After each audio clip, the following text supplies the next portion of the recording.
सटीक भविष्यवाणी चाल चक्र। नमस्कार, बहुत स्वागत है आपका। आप देख रहे हैं चाल चक्र और मैं हूं आपके साथ शैलेंद्र पांडे। आषाढ़ महीने के शुक्ल पक्ष के साथ एक विशेष पर्व शुरू होता है, एक विशेष अवसर शुरू होता है जिसे कहते हैं गुप्त नवरात्रि। और कल से गुप्त नवरात्रि की शुरुआत होने जा रही है।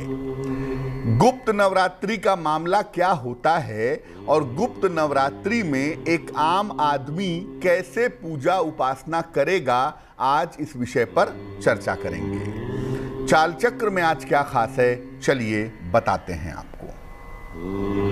चाल चक्र में आज बात करेंगे आषाढ़ महीने के गुप्त नवरात्रि की महिमा के बारे में। बात करेंगे कि गुप्त नवरात्रि में माता भगवती दुर्गा की आराधना कैसे करेंगे, और बात करेंगे कि गुप्त नवरात्रि में देवी के वरदान से महाकल्याण कैसे होगा। तो गुप्त नवरात्रि की महिमा पर चर्चा करेंगे, इस महिमा पर विस्तार से बात करेंगे, लेकिन सबसे पहले जान लेते हैं आज का पंचांग। आज तिथि है आषाढ़ कृष्ण पक्ष की अमावस्या तिथि, सुबह के 6:46 तक। नक्षत्र है पुनर्वसु नक्षत्र। चंद्रमा मिथुन राशि में संचरण कर रहे हैं शाम के 6:38 तक। इसके बाद कर्क राशि में जाएंगे। राहु काल का समय सुबह 9 बजे से 10:30 तक है, जो चल रहा है अभी। और पूर्व दिशा की तरफ आज यात्रा करने की मनाही है, लेकिन अगर यात्रा करना जरूरी है, मजबूरी है, तो ऐसी स्थिति में जरा सा घी खाकर और भगवान का स्मरण करके यात्रा करेंगे तो मुश्किल से बचे रहेंगे। इसके पहले कि हम चर्चा की शुरुआत करें, आपको बताते हैं वो टेलीफोन नंबर जिस पर फोन करके आप कार्यक्रम में हमारे साथ जुड़ सकते हैं। हमारा फोन नंबर है 0120-480-7333 0120480733। सबसे पहले ये जानते हैं कि गुप्त नवरात्रि क्या है और गुप्त नवरात्रि का महत्व क्या है। देखिए, सामान्यतः हम लोग वर्ष में पड़ने वाले 2 नवरात्रों के बारे में जानते हैं और 2 नवरात्रों का पालन करते हैं। एक होता है चैत्र नवरात्र, जिसको वासंतिक नवरात्र भी कहते हैं, और एक होता है आश्विन नवरात्रि, जिसको शारदीय नवरात्र कहते हैं। चैत्र नवरात्रि लगभग अप्रैल में आती है और जो शारदीय नवरात्र है, आश्विन नवरात्र है, वो लगभग अक्टूबर में आता है। लेकिन इसके अलावा 2 और नवरात्र भी हैं जिनमें विशेष कामनाओं की सिद्धि की जाती है। यानी साल में कुल मिलाकर 4 नवरात्र हो गए। 2 नवरात्र सामान्य नवरात्र जिनको हम जानते हैं, और 2 नवरात्र और भी होते हैं जिसमें विशेष कामनाओं की सिद्धि की जाती है। कम लोगों को इसका ज्ञान होने की वजह से या इसके छिपे होने की वजह से इसको गुप्त नवरात्र भी कहते हैं। वर्ष में 2 बार गुप्त नवरात्रि आती है। एक आती है माघ महीने के शुक्ल पक्ष में, लगभग जनवरी के महीने में, और एक नवरात्रि आती है आषाढ़ के शुक्ल पक्ष में, लगभग जुलाई के महीने में। इस प्रकार कुल मिलाकर साल में 4 नवरात्र होते हैं, और ये चारों ही नवरात्रि ऋतु परिवर्तन के समय मनाए जाते हैं। जब मौसम में बड़े बदलाव होते हैं, उसी समय इन नवरात्रियों को मनाने का विधान बनाया गया है। महाकाल संहिता में और तमाम शाक्त ग्रंथों में इन चारों नवरात्रों का महत्व बताया गया है। और ये बताया गया है कि जो गुप्त नवरात्रि है, इसमें विशेष तरह की इच्छा की पूर्ति कर सकते हैं आप। कोई आपकी विशेष कामना है तो उसको पूर्ण कर सकते हैं, और किसी तरह की सिद्धि अगर प्राप्त करना चाहते हैं तो वो भी आप गुप्त नवरात्रि में कर सकते हैं। उसके लिए पूजा अनुष्ठान किया जा सकता है। इस बार आषाढ़ महीने की जो गुप्त नवरात्रि है वो 11 जुलाई से है, यानी कल से है, और ये 18 जुलाई तक रहेगी। ये नवरात्रि का समय होगा 11 जुलाई से लेकर के 18 जुलाई तक। अब आपके मन में ये प्रश्न आ रहा होगा कि जो सामान्य नवरात्रि हम मनाते हैं या जो सामान्य नवरात्रि का हम पालन करते हैं उसमें और गुप्त नवरात्रि में अंतर क्या है। सामान्य नवरात्रि भी प्रभावशाली होती है और गुप्त नवरात्रि भी प्रभावशाली होती है। इन दोनों में मुख्यतः अंतर क्या है। देखिए, सामान्य नवरात्रि में आम तौर पर सात्विक और तांत्रिक पूजा दोनों की जाती है। जो सामान्य नवरात्रि होती है अप्रैल वाली और अक्टूबर वाली, इसमें सात्विक पूजा भी होती है और तांत्रिक पूजा भी होती है। वहीं गुप्त नवरात्रि में ज्यादातर तांत्रिक पूजा की जाती है, ज्यादातर विशेष साधना की जाती है, ज्यादातर गोपनीय साधना की जाती है, तंत्र साधना की जाती है गुप्त नवरात्रि के मामले में। गुप्त नवरात्रि में आम तौर पर अपनी पूजा उपासना के बारे में ज्यादा लोगों को नहीं बताया जाता, ज्यादा प्रचार प्रसार नहीं किया जाता। वैसे तो देखिए, सामान्यतः आपको अपनी पूजा उपासना को गोपनीय रखना चाहिए, लेकिन गुप्त नवरात्रि में विशेष तौर से साधना को, पूजा उपासना को गोपनीय रखा जाता है। गुप्त नवरात्रि में पूजा और मनोकामना जितनी ज्यादा गोपनीय होगी, सफलता उतनी ही ज्यादा मिलेगी। वैसे तो गुप्त नवरात्रि में साधना को गोपनीय रखते हैं। आप क्या पूजा कर रहे हैं, क्या उपासना कर रहे हैं, कौन से मंत्र का जप कर रहे हैं, ये गुप्त नवरात्रि में सामान्यतः गोपनीय रखा जाता है। लेकिन मैं आपको एक बात और बता दूं कि भजन और भोजन वैसे भी गोपनीय रहना चाहिए। सामान्य जीवन में भी आप जो भी पूजा करते हैं, जो भी उपासना करते हैं, ये सब प्रदर्शित मत करिए। बहुत सारे लोग अपना चित्र डाल देते हैं सोशल मीडिया पे ध्यान करते हुए, पूजा करते हुए। ये पूजा की जो चीज़ है ना, पूजा उपासना बड़ी पर्सनल चीज़ है, आपके और आपके भगवान के संबंध के बारे में है। इस पर्सनल चीज को आप क्यों सोशल मीडिया पर डालते हैं, क्यों इसके बारे में लोगों को बताते हैं, ये उचित नहीं होता। साधना और पूजा जितनी गोपनीय रहेगी, उसका प्रभाव, उसका फायदा उतना ही ज्यादा प्राप्त होगा। अब जानते हैं कि गुप्त नवरात्रि में अगर हम मां दुर्गा की पूजा करना चाहते हैं तो पूजा कैसे करेंगे। देखिए, एक बात तो यह है कि अगर आप चाहें तो 9 दिनों के लिए कलश की स्थापना कर सकते हैं। इसमें भी कलश की स्थापना की जा सकती है, यानी इस बार 11 जुलाई से 18 जुलाई तक आप कलश की स्थापना कर सकते हैं। अगर कलश की स्थापना आपने की है तो दोनों वेला, दोनों समय मंत्र का जप करिए, चालीसा पढ़िए या दुर्गा सप्तशती का पाठ करिए, और दोनों ही समय आरती करना भी अच्छा होगा। सुबह के समय भी माँ दुर्गा की आरती करिए और शाम के समय भी माँ दुर्गा की आरती करिए तो बहुत शुभ होगा। और माता को दोनों वेला भोग भी लगाइए, दोनों समय में माता को भोग लगाना अच्छा होगा। और सबसे अच्छा और सरल भोग है लौंग और बताशा। 2 लौंग बताशे पर रख करके माँ दुर्गा को इसका भोग लगाएं तो इसके परिणाम बड़े शुभ होंगे। और जब भी आप माता की पूजा करें, उन्हें लाल फूल अर्पित करें, लाल पुष्पों से उनकी पूजा करें तो बहुत अच्छा होगा। लेकिन माता को आक, मदार, दूब और तुलसी ये आप न चढ़ाएं तो ज्यादा बढ़िया रहेगा।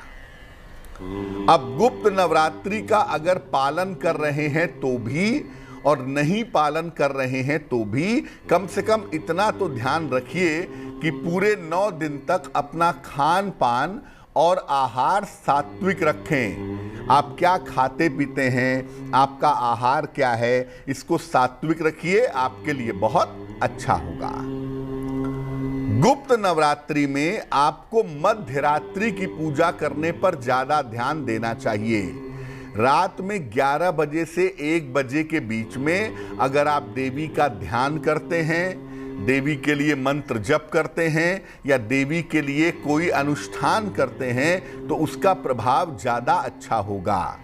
तो रात में 11 बजे से 1 बजे के बीच में गुप्त नवरात्रि में विशेष पूजा उपासना करिए, विशेष अनुष्ठान करिए, इससे आपको लाभ जरूर होगा। अब आपको बताते हैं कि गुप्त नवरात्रि का महाप्रयोग क्या है। गुप्त नवरात्रि का अगर आप फायदा उठाना चाहते हैं और आप चाहते हैं कि आपको पूरी तरह से फायदा हो सके, आपकी तमाम मनोकामनाएं पूरी हो सके, तो क्या करेंगे? एक लकड़ी की चौकी पर लाल कपड़ा बिछाइए, उस पर मां दुर्गा की मूर्ति रखिए या मां दुर्गा का चित्र, उनके प्रतिकृति की स्थापना करिए। माता के समक्ष एक बड़ा घी का एक मुखी दीपक जलाइए। सुबह और शाम मां दुर्गा के विशिष्ट मंत्र का 108 बार जप करिए। मंत्र देखिए स्क्रीन पर, कौन सा मंत्र जपना है? मंत्र होगा ओम ऐं ह्रीं क्लीं चामुंडाय विच्चे, ओम ऐं ह्रीं क्लीं चामुंडाय विच्चे। इस मंत्र का 108 बार सुबह और 108 बार शाम को जप करिए और अपने कामना की पूर्ति की प्रार्थना करिए। अब आपको बता दूं कि आजकल जिस तरह से लोग बीमार हो रहे हैं, स्वास्थ्य में दिक्कतें पैदा हो रही हैं, ऐसे में गुप्त नवरात्रि का समय एक बड़ा ही महत्वपूर्ण समय है।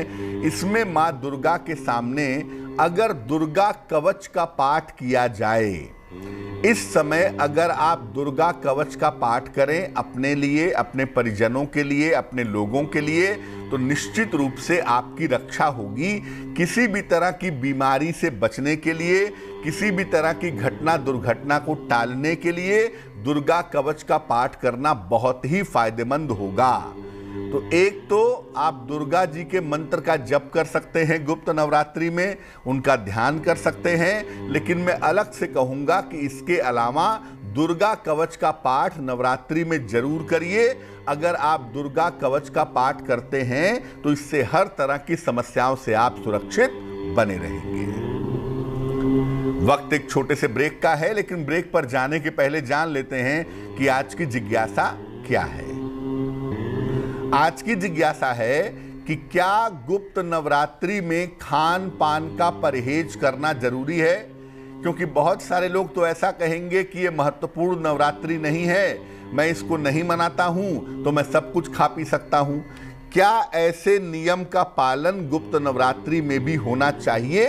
इस महत्वपूर्ण प्रश्न का उत्तर देंगे एक छोटे से ब्रेक के बाद।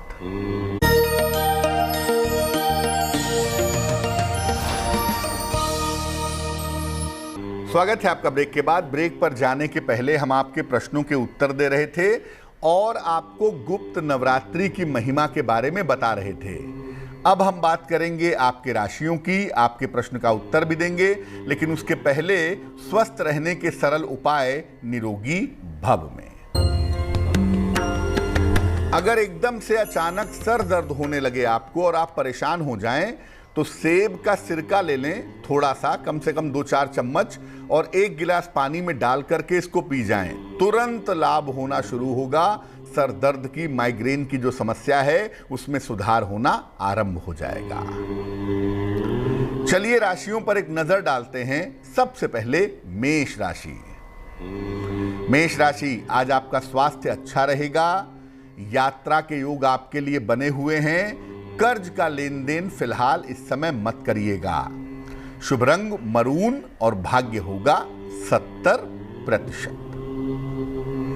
वृषभ राशि, वाहन खरीदने का योग बना हुआ है। धन लाभ के योग दिख रहे हैं। उपहार और सम्मान का लाभ भी इस समय प्राप्त होगा। शुभ रंग नारंगी और भाग्य साथ निभाएगा 80%। मिथुन राशि, धन लाभ के योग दिख रहे हैं। मानसिक चिंताएं आपकी दूर होंगी। संतान पक्ष की उन्नति होती हुई दिखाई दे रही है।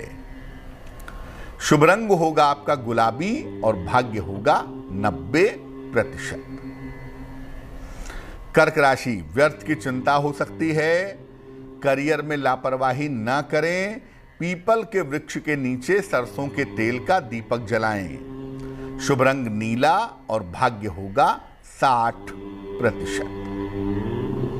सिंह राशि, संपत्ति की प्राप्ति होगी, रुका हुआ धन मिलेगा, जीवन साथी का सहयोग मिलेगा। शुभ रंग हरा और भाग्य होगा 70%।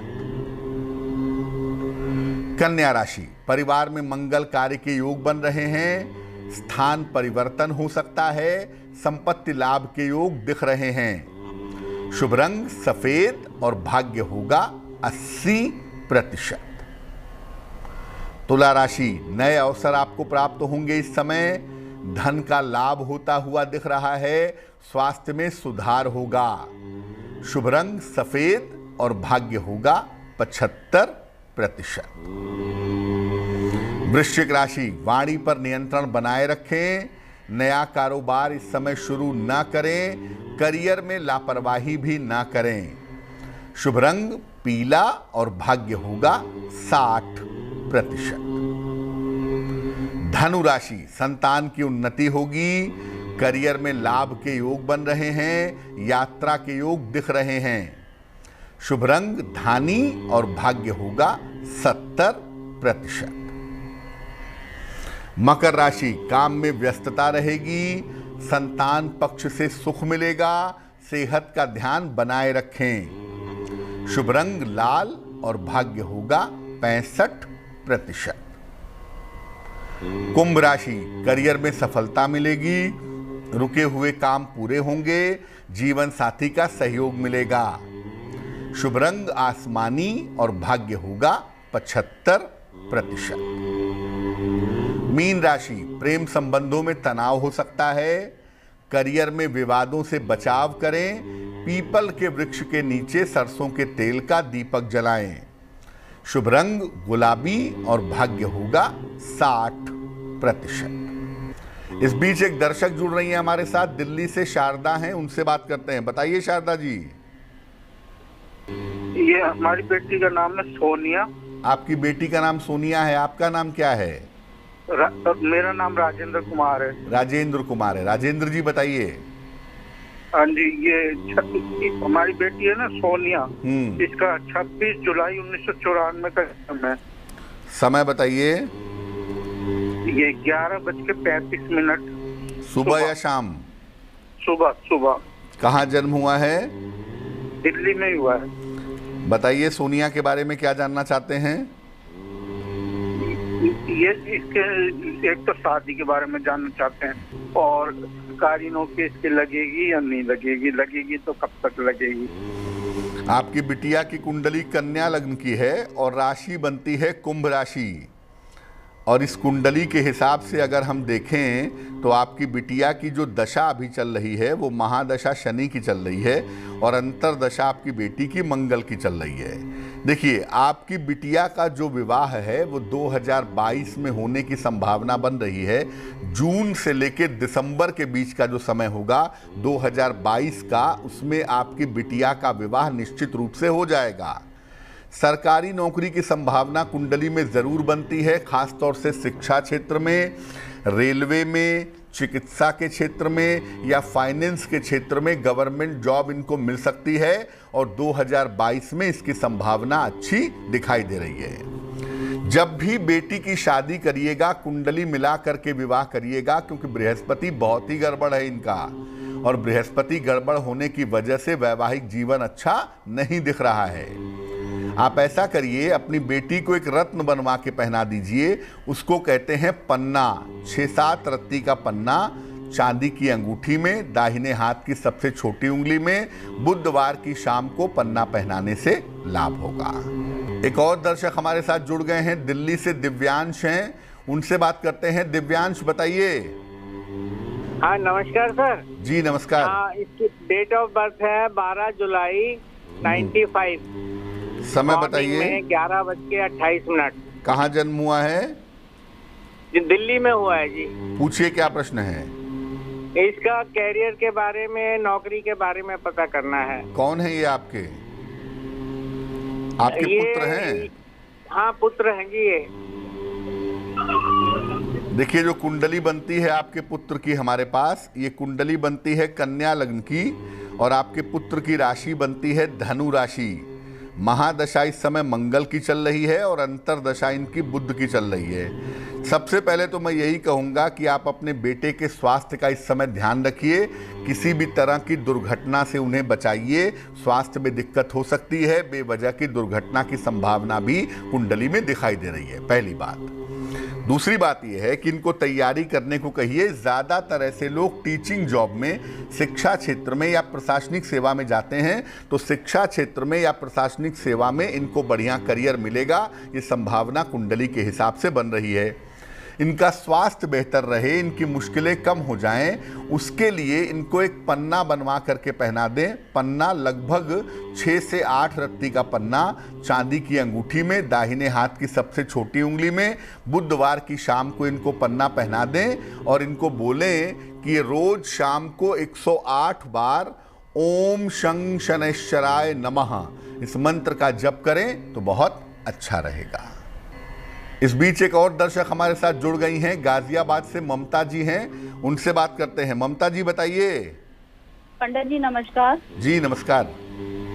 मुझे ना अपने बेटे के बारे में पूछना था। जन्म तारीख बताइए बेटे की। इसकी है 2013। तारीख क्या 9 है? मई 9 मई 9 मई 2013। समय बताइए। जी, समय है 7:55 सुबह। कहाँ जन्म हुआ है? गाजियाबाद। पूछिए क्या सवाल है? जी, इसके बारे में पूछना था। एक तो ये बहुत चंचल है और दूसरा ये कि ये बीमार बहुत रहता है। कभी पेट की तकलीफ, कभी कुछ। आपके बेटे की कुंडली बनती है मिथुन लग्न की और राशि बनती है मेष राशि। जन्म से लेके 12 साल तक जिस ग्रह का प्रभाव होता है वो होता है चंद्रमा, और चंद्रमा इस कुंडली में केतु से बुरी तरह से पीड़ित है। शनि राहु केतु के प्रभाव में है, तो निश्चित रूप से पेट, लिवर की समस्याएं और इसके अलावा सर में चोट वोट न लगे, इसका ध्यान आपको रखना चाहिए। जब तक आपका बेटा 10 वर्ष का नहीं हो जाता तब तक। 10 वर्ष तक समस्याएं ज़्यादा हैं, उसके बाद से सुधार होने की संभावना दिखाई दे रही है। आप अपने बेटे को गले में एक चांदी का चंद्रमा शुक्ल पक्ष के सोमवार की रात को पहना दीजिएगा। दूसरा, आप अपने बेटे के लिए सुबह शाम दोनों समय ओम नमः शिवाय का जप करिएगा, उससे आपके बेटे के जीवन में सुधार होगा। और कोशिश करिए कि लाल रंग के वस्त्र, लाल रंग के कपड़े ये कम से कम पहने तो ज़्यादा बेहतर रहेगा। चलिए अब बात कर लेते हैं उनकी जिनका है आज जन्मदिन। जिन लोगों का जन्मदिन है उन्हें हम सबकी तरफ से जन्मदिन की हार्दिक शुभकामनाएं। आने वाले वर्ष में आपको करियर में बड़ी सफलता मिलती दिख रही है। धन से जुड़ी हुई तमाम समस्याएं भी आपकी दूर होंगी। मित्रों के साथ और सहयोगियों के साथ इस साल अपने रिश्तों का ध्यान रखिएगा। इस साल आपके स्वास्थ्य में थोड़ा उतार चढ़ाव भी रह सकता है, खासतौर से हड्डियों में। क्या करेंगे? पूरे साल भर सूर्य देव के मंत्र का जप करें। ओम आदित्याय नमः नित्य प्रातः 108 बार पढ़ते रहिएगा। वर्ष आपके लिए बेहतर होगा। चलिए अब जान लेते हैं आज की जिज्ञासा और उसका समाधान। आज की जिज्ञासा है कि क्या गुप्त नवरात्रि में भी खान पान का परहेज करना जरूरी है? देखिए, नवरात्रि जो है ये ऋतुओं के संधि काल में आती है। एक ऋतु खत्म होती है और दूसरी ऋतु शुरू होती है। इस समय शरीर में तमाम तरीके के परिवर्तन होते हैं। गुप्त नवरात्रि में भी शरीर को स्वस्थ रखने के लिए खान पान का और उपवास का ध्यान रखना चाहिए। जहां तक संभव हो प्याज लहसुन का प्रयोग भी ना करें, लेकिन सात्विक भोजन खाएं। मांस मदिरा इत्यादि का प्रयोग करना भी इस समय बेहतर नहीं होगा। चलिए अब जान लेते हैं आज की महत्वपूर्ण बात क्या है। देखिए, जब भी आप देवी की उपासना से पूरा फल चाहते हैं, आप चाहते हैं कि आप देवी की उपासना करें और उस उपासना से जो भी आपकी मनोकामना है वो पूरी हो जाए, तो देवी की पूजा लाल रंग के आसन पर बैठ करके करिएगा। और अगर आप लाल वस्त्र पहन सकें तो और भी बढ़िया होगा, नहीं तो लाल रंग के आसन पे बैठ के देवी की पूजा करिए। उन्हें लाल फूल चढ़ाइए, लाल वस्त्र चढ़ाइए, लाल फल चढ़ाइए और लाल रंग के प्रकाश में ही उनका ध्यान करिए।